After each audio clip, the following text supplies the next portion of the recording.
अतिक्रमण भी बनते हैं वास्तु दोष के कारण। अपने भूखंड के अतिरिक्त आसपास की जमीन पर स्थायी अथवा अस्थायी अतिक्रमण जहां आपके सामान्य जन के लिए परेशानी वाला होता है, वहीं वह भवन स्वामी के लिए भी शुभ फलदायक नहीं होता। गांव से लेकर बड़े बड़े शहरों तक इंक्रोचमेंट अतिक्रमण देखे जा सकते हैं, जिस कारण सड़क पर यातायात में बाधा पैदा होती है। ऐसे में ट्रैफिक जाम होना एक आम बात है।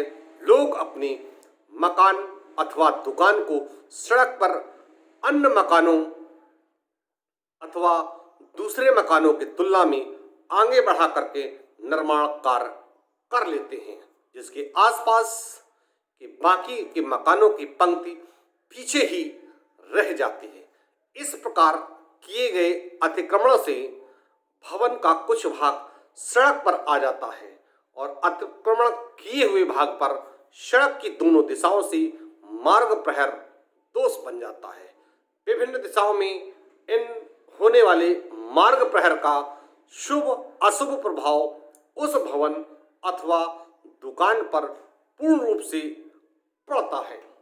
यदि पूर्वी, ईशान और पश्चिम वायव्य दिशाओं से मार्ग प्रहर हो रहा हो तो ये दोनों मार्ग प्रहर शुभ होते हैं, अर्थात इसमें किसी भी प्रकार की परेशानी नहीं होती है। यदि उत्तर, ईशान और दक्षिण आग्नेय दिशाओं से मार्ग प्रहर हो रहा हो तो ये दोनों मार्ग प्रहार शुभ होते हैं। यदि पूर्वी, आग्नेय और पश्चिमी नैऋत्य दिशाओं से मार्ग प्रहर हो रहा हो तो ये दोनों ही मार्ग प्रहर अशुभ होते हैं। यदि दक्षिणी नैऋत्य और उत्तर वायव्य दिशाओं से मार्ग प्रहर हो रहा हो तो ये दोनों ही मार्ग प्रहर भी अशुभ फल देने वाले होते हैं। अथवा उत्तर अथवा पूर्व दिशा के भवन अन्य मकानों की तुलना में आगे बढ़ करके बनाए जा सकते हैं तो उस भवन में रहने वाले व्यक्तियों के लिए अतिक्रमण अशुभ फलदायक नहीं होता है।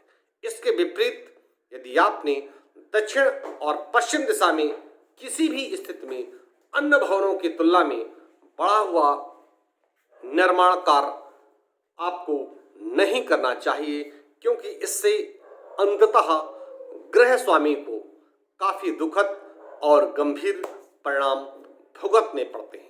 यदि दक्षिण मुखी पश्चिम मुखी है तो ध्यान रखना चाहिए सुखद और सरल जीवन के लिए भवन का बढ़ा हुआ भाग यानी उतना हिस्सा तोड़कर अथवा प्लॉट का एक्स्ट्रा भाग छोड़कर सड़क के साथ मिला दें, यही आपकी समझदारी होगी।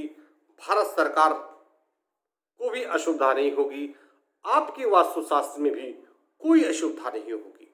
मैं कानपुर से पंडित दीपक पांडे, वास्तुशास्त्र विशेषज्ञ, 9305 360 382।